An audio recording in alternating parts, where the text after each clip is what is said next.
हाँ जी, today's topic is planning. देखो planning ਦੇ ਵਿੱਚ ਕੀ ਆਪਾਂ ਨੂੰ ਸਿਰਫ ਓਵਰਵਿਊ ਐਂਡ ਇਟਸ ਕੰਪੋਨੈਂਟ, ਠੀਕ ਹੈ। ਪਲੈਨਿੰਗ ਤੋਂ ਮਤਲਬ ਸਿੰਪਲ ਮੀਨਿੰਗ ਇਹ ਹੈ ਕਿ ਆਪਾਂ ਕੋਈ ਵੀ ਕੰਮ ਕਰਨਾ ਸਭ ਤੋਂ ਪਹਿਲਾਂ ਕੀ ਆਪਾਂ ਉਹਦੀ ਪਲੈਨਿੰਗ ਕਰਦੇ ਹਾਂ, ਹੈ ਨਾ। ਈਵਨ ਕਿ ਆਪਾਂ ਕੋਈ ਛੋਟੇ ਤੋਂ ਛੋਟਾ ਕੰਮ ਹੈ ਪਹਿਲਾਂ ਤੋਂ ਹੀ ਪਲਾਨ ਹੁੰਦਾ ਕਿ ਇਹ ਕਰਨਾ ਹੈ ਨਾ। then planning is a process of thinking about and organizing the activity required to achieve a desired goal। Planning ਇੱਕ ਪ੍ਰੋਸੈਸ ਹੁੰਦਾ ਜਿਹਦੇ ਵਿੱਚ ਕੀ ਆਪਾਂ ਸੋਚਦੇ ਹਾਂ ਕੁਛ ਨਾ ਕੁਛ, ਆਪਾਂ ਆਪਣੇ ਆਈਡੀਆਜ਼ ਨਵੇਂ ਸੋਚਦੇ ਹਾਂ ਜਿਹੜਾ ਆਪਣਾ ਗੋਲ ਅਚੀਵ ਕਰਨਾ ਹੁੰਦਾ, ਜਿਹੜਾ ਆਪਣਾ ਗੋਲ ਮਿੱਥਿਆ ਹੁੰਦਾ ਕਿ ਅਸੀਂ ਇਹ ਅਚੀਵ ਕਰਨਾ, ਉਹਦੇ ਬਾਰੇ ਅਸੀਂ ਸੋਚਦੇ ਹਾਂ। ਜਿਹੜੇ ਆਪਣੇ ਆਈਡੀਆਜ਼ ਆ ਉਹਨਾਂ ਨੂੰ ਔਰਗਨਾਈਜ਼ ਕਰਦੇ ਹਾਂ ਇੱਕ ਵੇ ਦੇ ਵਿੱਚ, ਜਿਹੜਾ ਆਪਣਾ ਡਿਜ਼ਾਇਰਡ ਗੋਲ ਆ ਉਹਨੂੰ ਕੀ ਅਚੀਵ ਕਰਦੇ ਹਾਂ।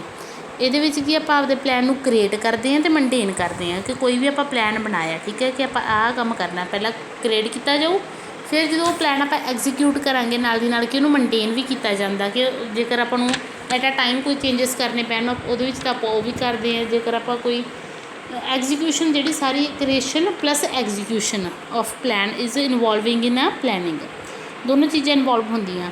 ਪਲੈਨਿੰਗ ਦੀ ਕੀ ਹੈ ਕਹਿੰਦੇ, ਇਹ ਆਰਟੀਫਿਸ਼ੀਅਲ ਇੰਟੈਲੀਜੈਂਸ ਦੇ ਵਿੱਚ ਬਹੁਤ ਲੰਬੀ ਹਿਸਟਰੀ ਰਹੀ ਹੈ, ਕਿਉਂਕਿ ਪਲੈਨਿੰਗ ਤੋਂ ਬਿਨਾਂ ਆਰਟੀਫਿਸ਼ੀਅਲ ਇੰਟੈਲੀਜੈਂਸ ਜਿਹੜਾ ਵਰਕ ਨਹੀਂ ਕਰ ਸਕਦਾ। ਦੇਖੋ ਜੇਕਰ ਆਪਣੇ ਕੋਲ ਪਹਿਲਾਂ ਪਲੈਨਿੰਗ ਹੋਊਗੀ ਆਪਾਂ ਕੀ ਕੰਮ ਕਰਨਾ, ਫਿਰ ਹੀ ਆਪਾਂ ਆਰਟੀਫਿਸ਼ੀਅਲ ਇੰਟੈਲੀਜੈਂਸ ਜਿਹੜੀ ਯੂਜ਼ ਕਰਾਂਗੇ।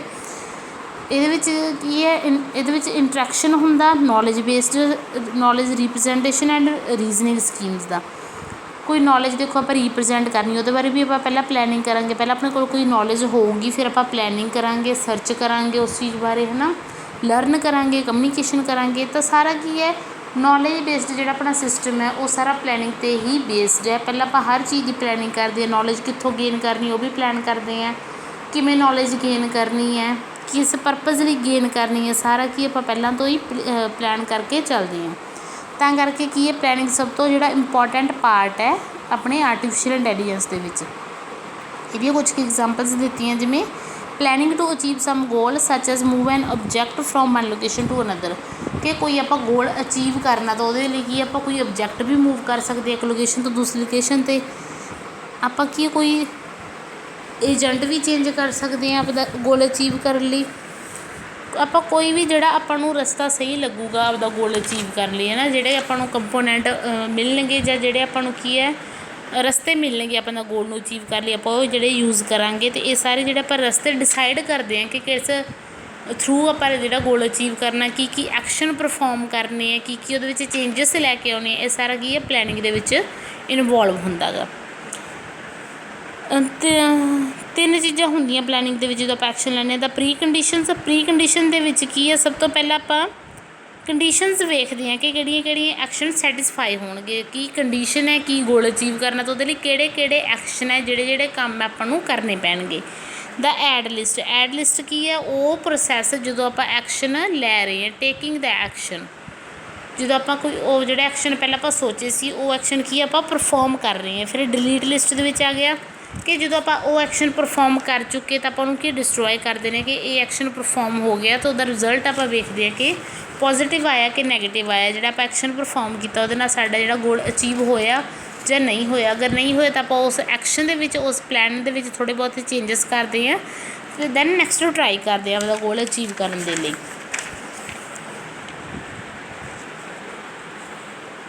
ਨੈਕਸਟ ਲਿਖਿਆ ਤਾਂ basic approach of state based planning is strips and basic approach to detective planning is situation calculus. ਕਿ ਆਪਾਂ ਕੀ ਜਿਹੜੀ ਪਲੈਨਿੰਗ ਹੈਗੀ ਹੈ ਉਹਦੇ ਵਿੱਚ ਬੇਸਿਕ ਸਟੇਟ ਹੈ ਜਿਹੜੀ ਆਪਣੀ ਸਟ੍ਰਿਪਸ ਹੁੰਦੀਆਂ। ਸਟ੍ਰਿਪਸ ਕੀ ਹੈ, ਸਟੈਂਡਫੋਰਡ ਰਿਸਰਚ ਇੰਸਟੀਟਿਊਟ ਪ੍ਰੋਬਲਮ ਸੋਲਵਰ ਹੈ। ਪ੍ਰੋਬਲਮ ਨੂੰ ਸੋਲਵ ਕਰਨ ਲਈ ਇੱਕ ਸੋਲਵਰ ਕ੍ਰੀਏਟ ਕੀਤਾ ਗਿਆ ਜਿਹੜਾ ਕਿ ਸਟੈਂਡਫੋਰਡ ਰਿਸਰਚ ਇੰਸਟੀਟਿਊਟ ਨੇ ਜਿਹੜਾ ਆਪਾਂ ਨੂੰ ਡਿਵੈਲਪ ਕਰਕੇ ਦਿੱਤਾ। ਇਹਦੇ ਵਿੱਚ ਕੀ ਹੈ, which linear approach relies on the closed world assumption. ਕਿ ਜਿਹੜੀਆਂ ਆਪਣੇ ਰੀਅਲ ਵਰਡ ਦੇ ਆਪਾਂ ਕਲੋਜ਼ਡ ਅਜ਼ੰਪਸ਼ਨਸ ਕਰਦੇ ਹਾਂ, ਆਪਾਂ ਅਜ਼ਿਊਮ ਕਰਕੇ ਚੱਲਦੇ ਹਾਂ ਕਿ ਜੇਕਰ ਅਸੀਂ ਇਸ ਐਕਸ਼ਨ ਨੂੰ ਪਰਫੋਰਮ ਕਰਾਂਗੇ ਤਾਂ ਇਹ ਵਾਲਾ ਸਾਡਾ ਰਿਜ਼ਲਟ ਹੋਊਗਾ। ਰੀਅਲ ਵਰਡ ਦੇ ਕਾਫੀ ਜਿਹੜੀ ਹੈਗੀ ਹੈ ਨੇੜੇ ਦੀਆਂ ਆਪਾਂ ਅਜ਼ੰਪਸ਼ਨਸ ਲੈਂਦੇ ਹਾਂ ਅਤੇ ਉਹਨਾਂ ਨੂੰ ਯੂਜ਼ ਕਰਕੇ ਕੀ ਆਪਾਂ ਆਪਦਾ ਕੋਈ ਵੀ ਡਿਸੀਜ਼ਨ ਲੈਂਦੇ ਹਾਂ। ਜਿਵੇਂ ਹੁਣ ਦੇਖੋ ਇਹ ਆਪਣੇ ਕੋਲ ਅਲੱਗ-ਅਲੱਗ ਬਾਕਸ ਦਿੱਤੇ ਹੋਏ ਆ ABCD, ਆਪਾਂ ਇਹਨਾਂ ਨੂੰ ਇੱਕ ਸੀਕੁਐਂਸ ਦੇ ਵਿੱਚ ਹੈ ਨਾ ਫਾਰਮੂਲੇਟ ਕਰਨਾ। ਤਾਂ ਆਪਾਂ ਫਿਰ ਦੇਖੋ ਅਜ਼ਿਊਮ ਹੀ ਕਰਾਂਗੇ ਨਾ कि ਆਪਾਂ ਪਹਿਲਾਂ ए ਵਾਲੇ ਬਾਕਸ ਨੂੰ B ਦੇ ਉੱਪਰ ਜਿਹੜਾ ਸ਼ਿਫਟ ਕਰ ਦਈਏ, ਫਿਰ A ਵਾਲੇ ਸਾਰੇ ਬਾਕਸ ਨੂੰ A B C ਨੂੰ ਤਿੰਨੋਂ ਬਾਕਸ ਨੂੰ D ਦੇ ਉੱਪਰ ਸ਼ਿਫਟ ਕਰ ਦਈਏ ਤਾਂ ਕਿ ਆਪਣਾ ਇੱਕ ਸੀਕੁਐਂਸ ਬਣ ਜੂਗੀ। ਆਪਾਂ ਜ਼ਿਊਮ ਕਰਕੇ ਚੱਲੇ ਕਿ ਜੇਕਰ ਅਸੀਂ ਇੱਦਾਂ ਕਰਦੇ ਹਾਂ ਤਾਂ ਹੋ ਜੂਗਾ। ਫਿਰ ਆਪਾਂ ਕੀ ਹੈ, ਇਹ ਪ੍ਰੀ ਕੰਡੀਸ਼ਨ ਹੈ। ਜਦੋਂ ਆਪਾਂ A ਨੂੰ B ਦੇ ਉੱਪਰ ਰੱਖਾਂਗੇ ਬਾਕਸ ਨੂੰ, ਫਿਰ ਤਿੰਨੋਂ ਬਾਕਸ ਨੂੰ D ਦੇ ਉੱਪਰ ਰੱਖਾਂਗੇ, ਇਹ ਆਪਣੀ ਐਡ ਲਿਸਟ ਹੋਊਗੀ। ਆਪਾਂ ਐਕਸ਼ਨ ਪਰਫੋਰਮ ਕਰ ਰਹੇ ਹਾਂ। ਜਦੋਂ ਇਹ ਹੋ ਜੂਗਾ ਤਾਂ ਜਿਹੜਾ ਆਪਾਂ ਪਲੈਨਿੰਗ ਲਿਖੀ ਸੀ, ਆਪਣੀ ਪਲੈਨਿੰਗ ਬਣਾਈ ਸੀ, ਉਹ ਕੀ ਡਿਸਟਰੋਏ ਹੋ ਜੂਗੀ ਕਿਉਂਕਿ ਆਪਾਂ ਐਕਸ਼ਨ ਪਰਫੋਰਮ ਕਰਤਾ। ਅਤੇ ਉਸ ਤੋਂ ਬਾਅਦ ਇਹਦਾ ਰਿਜ਼ਲਟ ਚੈੱਕ ਕਰਾਂਗੇ ਕੀ ਸਾਡਾ ਡਾਟਾ ਸੀਕੁਐਂਸ ਦੇ ਵਿੱਚ ਆਇਆ। ਅਗਰ ਆਇਆ ਤਾਂ ਆਪਣੀ ਜਿਹੜੀ ਪਲੈਨਿੰਗ ਹੈ ਸਕਸੈਸਫੁਲ ਰਹੀ। ਅਦਰਵਾਈਜ਼ ਅਸੀਂ ਆਪਣੀ ਪਲੈਨਿੰਗ ਦੇ ਵਿੱਚ ਕੁਛ ਨਾ ਕੁਛ ਚੇਂਜਸ ਕਰਾਂਗੇ ਤਾਂ ਫਿਰ ਤੋਂ ਜਿਹੜਾ ਐਕਸ਼ਨ ਹੈ ਜਿਹੜਾ ਪਰਫੋਰਮ ਕਰਾਂਗੇ। Basic planning problem. Basic planning problem ਦੇ ਵਿੱਚ ਕੀ ਹੈ, ਆਪਾਂ ਦੇਖੋ ਇਹਦੇ ਵਿੱਚ ਪਲੈਨਿੰਗ ਜਿਹੜੀ ਆਪਾਂ ਪ੍ਰੋਬਲਮ ਲਈ ਪਲੈਨਿੰਗ ਕਰਦੇ ਉਹਦੇ ਵਿੱਚ ਕੀ ਹੈ ਕਿ ਅਸੀਂ ਜਿਹੜੀ ਕਰੰਟ ਸਟੇਟ 'ਤੇ ਹੈਗੀ ਆ ਉਹ ਤੋਂ ਗੋਲ ਸਟੇਟ 'ਤੇ ਜਿਹੜਾ ਅਸੀਂ ਗੋਲ ਮਿੱਥਿਆ ਹੋਇਆ ਹੈ ਨਾ, ਉਸ ਸਟੇਟ 'ਤੇ ਪਹੁੰਚਣਾ। ਤਾਂ ਉਹਦੇ ਵਿੱਚ ਕੀ ਹੈ, ਉਹਦੇ ਲਈ ਜਿਹੜੀ ਸਾਰੀ ਪਲੈਨਿੰਗ ਕੀਤੀ ਜਾਊਗੀ। Problem planning is a way from current state to action state ਜਾਂ ਗੋਲ ਸਟੇਟ, ਕਿ ਆਪਣੀ ਕਰੰਟ ਸਟੇਟ ਤੋਂ ਗੋਲ ਸਟੇਟ ਤੱਕ ਪਹੁੰਚਣ ਦਾ ਜਿਹੜਾ ਰਸਤਾ ਹੈਗਾ ਉਹ ਸਾਰਾ ਆਪਾਂ ਪਲੈਨਿੰਗ ਦੇ ਵਿੱਚ ਲੈਂਦੇ ਹਾਂ। ਕਿਹੜੇ ਕਿਹੜੇ ਐਕਸ਼ਨ ਪਰਫੋਰਮ ਕਰਾਂਗੇ, ਆਪਾਂ ਸਿਲੈਕਸ਼ਨ ਕਰਦੇ ਹਾਂ, ਐਕਸ਼ਨ ਦੀ ਸੀਕੁਐਂਸਿੰਗ ਕਰਦੇ ਹਾਂ ਕਿ ਕਿਹੜੇ ਐਕਸ਼ਨ ਤੋਂ ਬਾਅਦ ਕਿਹੜਾ ਐਕਸ਼ਨ ਆਊਗਾ, ਫਿਰ ਕਿਹੜਾ ਐਕਸ਼ਨ ਆਊਗਾ। ਇਹ ਸਾਰੀਆਂ ਚੀਜ਼ਾਂ ਕੀ ਆਪਾਂ ਹੈਂਡਲ ਕਰਕੇ ਚੱਲਦੇ ਹਾਂ ਪਲੈਨਿੰਗ ਦੇ ਵਿੱਚ। ਪਹਿਲਾਂ ਦੇਖੋ ਆਪਣੇ ਕੋਲ ਗਿਵਨ ਕੀ ਹੁੰਦਾ, ਆਪਾਂ ਨੂੰ ਆਪਦੀ ਕਰੰਟ ਸਟੇਟ ਪਤਾ ਹੁੰਦੀ ਹੈ ਕਿ ਆਪਾਂ ਕਿੱਥੇ ਹਾਂ, ਅਤੇ ਆਪਾਂ ਨੂੰ ਉਹਦੀ ਗੋਲ ਸਟੇਟ ਪਤਾ ਹੁੰਦੀ ਹੈ ਕਿ ਆਪਾਂ ਕਿਸ ਗੋਲ 'ਤੇ ਪਹੁੰਚਣਾ ਅਤੇ ਐਕਸ਼ਨ ਕੀ ਹੈ।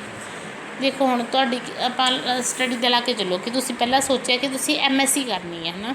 ਪਹਿਲਾਂ ਤੁਹਾਡੀ ਕਰੰਟ ਸਟੇਟ ਕੀ ਸੀ ਕਿ ਤੁਸੀਂ ਗ੍ਰੈਜੂਏਸ਼ਨ ਪਾਸ ਸੀਗੇ, ਠੀਕ ਹੈ। ਗੋਲ ਸਟੇਟ ਕੀ ਸੀ ਕਿ ਮਾਸਟਰਸ ਕਰਨੀ ਹੈ ਅਸੀਂ। ਐਕਸ਼ਨ ਕੀ ਸੀ, ਐਕਸ਼ਨ ਕੀ ਸੀ ਕਿ ਐਡਮਿਸ਼ਨ ਲੈ ਕੇ ਸਟੱਡੀ ਕਰੋ, ਇਹ ਆਪਣਾ ਐਕਸ਼ਨ ਹੋ ਗਿਆ ਨਾ। ਫਿਰ ਆ ਗਿਆ ਫਾਈਂਡ। ਫਾਈਂਡ ਹੁੰਦਾ ਉਹੀ ਐਕਸ਼ਨ ਜਿਹੜਾ ਆਪਾਂ ਸਟਾਰਟ ਗੋਲ 'ਤੇ ਫਾਈਂਡ ਕਰਦੇ ਹਾਂ। ਜਦੋਂ ਤੁਸੀਂ ਗ੍ਰੈਜੂਏਸ਼ਨ ਕੀਤੀ ਫਿਰ ਤੁਸੀਂ ਕੀ ਹੈ ਐਕਸ਼ਨ ਫਾਈਂਡ ਆਊਟ ਕੀਤਾ ਕਿ ਅਸੀਂ ਮਾਸਟਰਸ ਜੇ ਕਰਨੀ ਹੈ ਤਾਂ ਅਸੀਂ MSc ਕਰਨੀ ਹੈ ਨਾ, ਤੁਸੀਂ ਕਿਸ ਕਾਲਜ 'ਚ ਐਡਮਿਸ਼ਨ ਲੈਣੀ ਹੈ, ਕਿਸ ਯੂਨੀਵਰਸਿਟੀ ਅੰਡਰ ਕਰਨੀ ਹੈ, ਤਾਂ ਉਹ ਸਾਰਾ ਕੀ ਤੁਹਾਡੇ ਐਕਸ਼ਨ ਦੇ ਵਿੱਚ ਆ ਗਿਆ। ਫਿਰ ਪ੍ਰੋਸੀਜਰ ਜਿਹੜੀ ਪ੍ਰੋਸੈਸ ਚੱਲ ਰਹੀ ਹੈ, ਮਤਲਬ ਤੁਸੀਂ ਮੰਨ ਲਓ MSc ਕਰ ਰਹੇ ਹੋ, ਤੁਹਾਡਾ ਪ੍ਰੋਸੀਜਰ ਹੈ ਕਿ ਤੁਸੀਂ ਤੁਹਾਡਾ ਐਕਸ਼ਨ ਪਰਫੋਰਮ ਹੋ ਰਿਹਾ। ਵਿੱਚ ਜੇ ਤੁਹਾਨੂੰ ਲੱਗਦਾ ਜੇ ਕੋਈ ਚੇਂਜਸ ਕਰਨੇ ਆ ਤਾਂ ਤੁਸੀਂ ਕਰ ਸਕਦੇ ਹੋ ਨਾ। ਇਹ ਵਾਲਾ ਕੀ ਆਪਣਾ ਪ੍ਰੋਸੀਜਰ ਹੈ ਜਿਹੜਾ ਆਪਾਂ ਕੀ ਹੈ ਪ੍ਰੋਸੈਸ ਕਰ ਰਹੇ ਹਾਂ ਆਪਣਾ ਗੋਲ ਨੂੰ ਅਚੀਵ ਕਰਨ ਦੇ ਲਈ, ਠੀਕ ਹੈ। ਪਲੈਨਿੰਗ ਦੇ ਵਿੱਚ ਦੇਖੋ ਆਪਾਂ ਤਿੰਨ ਚੀਜ਼ਾਂ ਡਿਸਾਈਡ ਕਰਦੇ ਹਾਂ। ਵਟ ਐਕਸ਼ਨ ਟੂ ਡੂ, ਕੀ ਐਕਸ਼ਨ ਅਸੀਂ ਪਰਫੋਰਮ ਕਰਨਾ। ਵੈਨ ਟੂ ਡੂ, ਕਦੋਂ ਪਰਫੋਰਮ ਕਰਨਾ, ਠੀਕ ਹੈ। ਦੋ ਹੀ ਹੋ ਗਈਆਂ। ਥਰਡ ਆਪਾਂ ਲਗਾ ਲੈਂਦੇ ਹਾਂ ਕਿ ਵੇਅਰ, ਕਿ ਕਦੋਂ ਇਹ ਚੀਜ਼ ਹੈ ਜਿਹੜੀ ਵਟ ਵੈਨ ਵੇਅਰ, ਕੀ ਐਕਸ਼ਨ ਪਰਫੋਰਮ ਕਰਨਾ, ਕਦੋਂ ਪਰਫੋਰਮ ਕਰਨਾ ਅਤੇ ਕਿੱਥੇ ਪਰਫੋਰਮ ਕਰਨਾ ਐਕਸ਼ਨ। ਇਹ ਤਿੰਨ ਚੀਜ਼ਾਂ ਆਪਾਂ ਪਲੈਨਿੰਗ ਦੇ ਵਿੱਚ ਲੈ ਕੇ ਚੱਲਦੇ ਹਾਂ। ਜਦੋਂ ਆਪਾਂ ਵੇਖਦੇ ਹਾਂ ਕਿ ਆਪਾਂ ਸੋਚਦੇ ਹਾਂ ਕਿ ਕਦੋਂ ਪਰਫੋਰਮ ਕਰਨਾ। ਵੈਨ ਤਾਂ ਕੀ ਆਪਾਂ ਉਹਦਾ ਕਿ ਸ਼ਡਿਊਲ ਕ੍ਰੀਏਟ ਕਰਕੇ ਰੱਖਦੇ ਹਾਂ, ਸ਼ਡਿਊਲ ਬਣਾ ਕੇ ਰੱਖਦੇ ਹਾਂ ਕਿ ਕਿਹੜਾ ਐਕਸ਼ਨ ਪਰਫੋਰਮ ਕਰਨਾ। ਜੇਕਰ ਆਪਣਾ ਮੰਨ ਲਓ 21 ਐਕਸ਼ਨ ਹੈ ਨਾ, ਜਾਂ ਇੱਕ ਤੋਂ ਵੱਧ ਐਕਸ਼ਨ ਆਪਾਂ ਪਰਫੋਰਮ ਕਰਨੇ ਤਾਂ ਆਪਾਂ ਉਹਦਾ ਇੱਕ ਸ਼ਡਿਊਲ ਬਣਾ ਕੇ ਚੱਲਾਂਗੇ ਕਿ ਪਹਿਲਾਂ ਕਿਹੜਾ ਐਕਸ਼ਨ ਪਰਫੋਰਮ ਹੋਊਗਾ, ਫਿਰ ਕਿਹੜਾ ਐਕਸ਼ਨ ਪਰਫੋਰਮ ਹੋਊਗਾ, ਫਿਰ ਕਿਹੜਾ ਟਾਸਕ ਹੋਊਗਾ। 1 ਬਾਏ 1 ਜਿਹੜੇ ਐਕਸ਼ਨ ਪਰਫੋਰਮ ਹੋਣਗੇ ਉਹਨਾਂ ਨੂੰ ਆਪਾਂ ਇੱਕ ਸ਼ਡਿਊਲ ਦੇ ਅਕੋਰਡਿੰਗ ਜਿਹੜਾ ਉਹਨਾਂ ਦੀ ਸ਼ਡਿਊਲਿੰਗ ਕਰਾਂਗੇ ਤਾਂ ਕਿ ਆਪਾਂ ਨੂੰ ਜਦੋਂ ਐਕਸ਼ਨ ਪਰਫੋਰਮ ਕਰਾਂਗੇ ਉਦੋਂ ਕੋਈ ਪ੍ਰੋਬਲਮ ਨਾ ਆਵੇ, ਆਪਣੇ ਐਕਸ਼ਨ 1 ਬਾਏ 1 ਜਿਹੜੇ ਪਰਫੋਰਮ ਹੁੰਦੇ ਰਹਿਣ। ਨੈਕਸਟ ਇਹਨਾਂ ਨੇ ਇੱਕ ਦਿੱਤਾ ਪਲੈਨਿੰਗ ਇਜ਼ ਸਰਚਿੰਗ। ਦੇਖੋ ਪਲੈਨਿੰਗ ਕੀ ਹੈ, ਸਰਚਿੰਗ ਦੀ ਤਰ੍ਹਾਂ ਹੀ ਹੁੰਦੀ ਹੈ। ਪਲੈਨਿੰਗ ਦੇ ਵਿੱਚ ਕੀ ਆਪਾਂ ਸੋਚ ਕੇ ਚੱਲਦੇ ਹਾਂ ਕਿ ਆਹ ਵਾਲੀਆਂ ਹੈ ਨਾ, ਆਹ ਐਕਸ਼ਨ ਤੋਂ ਬਾਅਦ ਆਹ ਐਕਸ਼ਨ ਪਰਫੋਰਮ ਕਰਨਾ, ਫਿਰ ਨੈਕਸਟ ਇਹ ਵਾਲਾ ਐਕਸ਼ਨ ਪਰਫੋਰਮ ਕਰਨਾ। ਸਰਚਿੰਗ ਦੇ ਵਿੱਚ ਵੀ ਉਹੀ ਹੋ ਗਿਆ ਕਿ ਪਹਿਲਾਂ ਫਸਟ ਐਕਸ਼ਨ, ਫਿਰ ਦੈਨ ਉਹ ਤੋਂ ਸਰਚ ਕਰਕੇ ਰਿਜ਼ਲਟ ਤੋਂ ਆਪਾਂ ਸੈਕਿੰਡ 'ਤੇ ਗਏ, ਫਿਰ ਥਰਡ 'ਤੇ ਗਏ। ਐਕਸ਼ਨ ਕਹਿੰਦੇ ਦੋ ਤਰ੍ਹਾਂ ਦੇ, ਡੈਪਥ ਫਸਟ ਅਤੇ ਬ੍ਰੈਡਥ ਫਸਟ। ਇਹ ਤੁਸੀਂ ਪਹਿਲਾਂ ਜਿਵੇਂ DS ਦੇ ਵਿੱਚ ਕੀਤੇ ਹੁੰਦੇ ਉਹੀ ਵਾਲੇ ਹੈ। ਡੈਪਥ ਫਸਟ ਹੁੰਦਾ ਕਿ ਇਨੀਸ਼ੀਅਲ ਸਟੇਟ ਤੋਂ ਆਪਾਂ ਡਾਇਰੈਕਟ ਪਹਿਲਾਂ ਕੀ ਹੈ ਗੋਲ ਸਟੇਟ ਵੱਲ ਜਾਂਦੇ ਹਾਂ, ਇੱਕ ਇੱਕ ਐਕਸ਼ਨ ਪਰਫੋਰਮ ਕਰਦੇ। ਬ੍ਰੈਡਥ ਫਸਟ ਦੇ ਵਿੱਚ ਹੁੰਦਾ ਕਿ ਆਪਾਂ ਇਨੀਸ਼ੀਅਲ ਸਟੇਟ ਤੋਂ ਜਿਹੜੇ ਆਪਣੀਆਂ ਨੇਬਰਿੰਗ ਸਟੇਟ ਹੁੰਦੀਆਂ ਸਾਰੀਆਂ ਨੂੰ ਆਪਾਂ ਟਰੈਵਲ ਕਰਦੇ ਹੋਏ ਨੀਚੇ ਲੈਵਲ 'ਤੇ ਜਾਂਦੇ ਹਾਂ। ਉਸ ਲੈਵਲ ਦੀਆਂ ਸਾਰੀਆਂ ਜਿਹੜੀਆਂ ਸਟੇਟਸ ਹੁੰਦੀਆਂ ਉਹਨਾਂ ਨੂੰ ਪਰਫੋਰਮ ਕਰਾਂਗੇ, ਫਿਰ ਉਸ ਤੋਂ ਨੀਚੇ ਜਾਵਾਂਗੇ। ਇਸ ਤਰੀਕੇ ਕਿ ਆਪਾਂ ਨੀਚੇ ਜਾਂਦੇ ਜਿਹੜਾ ਸਾਰੀਆਂ ਐਕਸ਼ਨਸ ਪਰਫੋਰਮ ਕਰਦੇ ਹਾਂ। ਫਿਰ ਇਹਨਾਂ ਨੇ ਆਪਾਂ ਨੂੰ ਦਿੱਤਾ ਕਿ ਸਭ ਤੋਂ ਪਹਿਲਾਂ ਦੇਖੋ ਕੀ ਹੈ, ਸਭ ਤੋਂ ਪਹਿਲਾਂ ਮੇਜਰ ਮੈਥਡ ਕੀ ਹੈ ਕਿ ਆਪਾਂ ਇਨੀਸ਼ੀਅਲ ਸਟੇਟ ਤੋਂ ਗੋਲ ਸਟੇਟ ਜਿਹੜੀ ਹੈਗੀ ਆਪਣੀ ਸਟੇਟ, ਉਹਦੇ ਲਈ ਕੀ ਆਪਾਂ ਸਰਚ ਕਰਦੇ ਹਾਂ ਸਲਿਊਸ਼ਨ, ਕਿ ਆਪਾਂ ਜਿੱਥੇ ਹੈਗੇ ਹਾਂ ਉੱਥੋਂ ਆਪਾਂ ਆਪਣੀ ਗੋਲ ਸਟੇਟ 'ਤੇ ਪਹੁੰਚਣਾ। ਉਹਦੇ ਲਈ ਆਪਾਂ ਸੋਲਿਊਸ਼ਨ ਫਾਈਂਡ ਆਊਟ ਕਰਾਂਗੇ, ਕਿਹੜੇ ਐਕਸ਼ਨ ਪਰਫੋਰਮ ਕਰਨੇ ਆ, ਕਿਵੇਂ ਪਰਫੋਰਮ ਕਰਨੇ ਆ, ਸਾਰੇ ਆਪਾਂ ਸੋਲਿਊਸ਼ਨਸ ਫਾਈਂਡ ਆਊਟ ਕਰਕੇ ਚੱਲਾਂਗੇ। ਫਿਰ ਆਪਣੀ ਹੈਗੀ ਫਰੇਮ ਪ੍ਰੋਬਲਮ, ਉਹਦੇ ਵਿੱਚ ਆਪਾਂ ਕੀ ਡਿਸਾਈਡ ਕਰਦੇ ਹਾਂ, deciding which thing changes and which do not, ਕਿ ਆਪਣੀ ਜੇਕਰ ਆਪਾਂ ਮੰਨ ਲਓ ਪਹਿਲਾਂ ਆਪਾਂ ਸੋਲਿਊਸ਼ਨ ਫਾਈਂਡ ਆਊਟ ਕੀਤਾ ਕਿ ਆਹ ਵਾਲੇ ਆਪਾਂ ਐਕਸ਼ਨ ਪਰਫੋਰਮ ਕਰਨੇ ਆ, ਫਿਰ ਆਪਾਂ ਉਹਨੂੰ ਇੱਕ ਵਾਰ ਐਨਾਲਾਈਜ਼ ਕਰਾਂਗੇ। ਐਨਾਲਾਈਜ਼ ਕਰਦੇ ਹੋਏ ਆਪਾਂ ਦੇਖਾਂਗੇ ਜੇਕਰ ਆਪਾਂ ਨੂੰ ਲੱਗਿਆ ਕਿ ਇਹਦੇ ਵਿੱਚ ਕੁਛ ਕੁ ਚੇਂਜਸ ਕਰਨੇ ਆ, ਫਿਰ ਆਪਾਂ ਦੇਖਾਂਗੇ ਕਿ ਕਿਹੜੇ ਐਕਸ਼ਨ ਚੇਂਜ ਹੋਣਗੇ, ਕਿਹੜੇ ਐਕਸ਼ਨ ਚੇਂਜ ਨਹੀਂ ਹੋਣਗੇ, which things change and which do not, ਕਿਹੜੀਆਂ ਆਪਾਂ ਚੇਂਜ ਨਹੀਂ ਕਰਨੀਆਂ। ਇਹ ਆਪਾਂ ਡਿਸੀਜ਼ਨ ਲੈ ਕੇ ਚੇਂਜਸ ਕਰਕੇ ਆਪਦੀ ਇਨੀਸ਼ੀਅਲ ਸਟੇਟ 'ਤੇ ਜਿਹੜੀ ਆਪਾਂ ਸਟੇਟ 'ਤੇ ਹੋਵਾਂਗੇ, ਉਸ ਤੋਂ ਕੀ ਆਪਾਂ ਬਾਅਦ ਐਕਸ਼ਨ ਪਰਫੋਰਮ ਕਰਾਂਗੇ, ਅਤੇ ਐਕਸ਼ਨ ਪਰਫੋਰਮ ਕਰਦੇ ਹੋਏ ਆਪਾਂ ਕੀ ਆਪਦੀ ਕਰੰਟ ਸਟੇਟ 'ਤੇ ਜਿਹੜਾ ਪਹੁੰਚਾਂਗੇ, ਜਿਹੜੀ ਕਿ ਆਪਣੀ ਗੋਲ ਸਟੇਟ 'ਤੇ ਪਹੁੰਚਾਂਗੇ, ਜਿਹੜਾ ਕਿ ਆਪਣਾ ਮੇਨ ਜਿਹੜਾ ਆਪਣਾ ਮਿਥਿਆ ਹੋਈ ਸਟੇਟ ਹੈ, ਜਿਹੜਾ ਆਪਣਾ ਰਿਜ਼ਲਟ ਆਊਗਾ। ਨੈਕਸਟ ਇਹਨਾਂ ਨੇ ਡਿਫੀਕਲਟੀਜ਼ ਦਿੱਤੀਆਂ ਹੈਗੀਆਂ। ਡਿਫੀਕਲਟੀਜ਼ ਦੇ ਵਿੱਚ ਹੈਗੀ ਹੈ because the word is dynamic, ਕਹਿੰਦੇ ਕਿਉਂਕਿ ਡਾਇਨਾਮਿਕ ਵਰਡ ਹਰ ਵਕਤ ਜਿਹੜੇ ਚੇਂਜਸ ਵਗੈਰਾ ਹੁੰਦੇ ਰਹਿੰਦੇ ਆ, ਤਾਂ ਕਹਿੰਦੇ ਆਪਣੇ ਐਕਸ਼ਨਸ ਜਿਹੜੇ ਟਾਈਮ 'ਤੇ ਹੋਣੇ ਚਾਹੀਦੇ ਆ। ਠੀਕ ਹੈ, ਜੇਕਰ ਆਪਾਂ ਟਾਈਮ 'ਤੇ ਐਕਸ਼ਨ ਨਹੀਂ ਕਰਾਂਗੇ ਤਾਂ ਹੋ ਸਕਦਾ ਉਸ ਟਾਈਮ ਤੋਂ ਬਾਅਦ ਕਿ ਆਪਾਂ ਨੂੰ ਉਹਦੇ ਵਿੱਚ ਕੁਛ ਨਾ ਕੁਛ ਚੇਂਜਸ ਕਰਨੇ ਪੈ ਜਾਣ, ਕਿਉਂਕਿ ਜਿਹੜਾ ਹੈਗਾ ਵਰਡ ਹਰ ਟਾਈਮ ਕੀ ਹੈ, ਚੇਂਜ ਹੁੰਦਾ ਰਹਿੰਦਾ, ਡਾਇਨਾਮਿਕ ਹੈਗਾ। ਇਸ ਲਈ ਸਭ ਤੋਂ ਪਹਿਲੀ ਡਿਫੀਕਲਟੀ ਹੁੰਦੀ ਹੈ ਅਨਸਰਟੇਨਟੀ। ਅਨਸਰਟੇਨਟੀ ਹੋਈ ਹੈ ਕਿ ਕੁਛ ਵੀ ਆਪਣੇ ਵਰਡ ਦੇ ਵਿੱਚ ਚੀਜ਼ ਸਰਟੇਨ ਹੀ ਹੈਗੀ, ਹਰ ਇੱਕ ਚੀਜ਼ ਜਿਹੜੀ ਚੇਂਜ ਹੁੰਦੀ ਰਹਿੰਦੀ ਹੈ ਟਾਈਮ ਦੇ ਅਕੋਰਡਿੰਗ, ਤਾਂ ਕਰਕੇ ਜਿਹੜੀ ਐਕਸ਼ਨ 'ਤੇ ਇਫੈਕਟ ਵੀ ਪੈਂਦਾ ਅਤੇ ਨੌਲੇਜ 'ਤੇ ਵੀ ਇਫੈਕਟ ਪੈਂਦਾ। ਜੇਕਰ ਆਪਣੇ ਕੋਲ ਅਪ ਟੂ ਨੌਲੇਜ ਹੋਊਗੀ ਤਾਂ ਹੀ ਆਪਣੇ ਐਕਸ਼ਨ ਹੈ ਜਿਹੜੇ ਸਹੀ ਪਰਫੋਰਮ ਹੋਣਗੇ। A sequence of action that guarantee goal achieve often doesn't exist, ਜਿਹੜੇ ਕਿ ਆਪਾਂ ਪਹਿਲਾਂ ਸੀਕੁਐਂਸ ਆਫ ਐਕਸ਼ਨਸ ਮੰਨ ਕੇ ਚੱਲੇ ਹਾਂ ਕਿ ਇਹ ਵਾਲੇ ਐਕਸ਼ਨਸ ਜਿਹੜੇ ਹੈਗੇ ਸਾਡੇ ਗੋਲ ਨੂੰ ਅਚੀਵ ਕਰਨ ਲਈ ਅਚੀਵ ਕਰਵਾ ਦੇਣਗੇ, ਗੋਲ ਇਹ ਗਰੰਟੀਡ ਹੈਗੇ ਆ। ਕਈ ਵਾਰ ਕਿ ਉਹ ਐਕਸ਼ਨ ਐਗਜ਼ਿਸਟ ਨਹੀਂ ਕਰਦੇ ਹੁੰਦੇ, ਕਿਉਂਕਿ ਇਹ ਟਾਈਮ ਅਕੋਰਡਿੰਗ ਜਿਹੜੀ ਇਹ ਨੌਲੇਜ ਹੈ ਚੇਂਜ ਹੋ ਜਾਂਦੀ ਹੈ।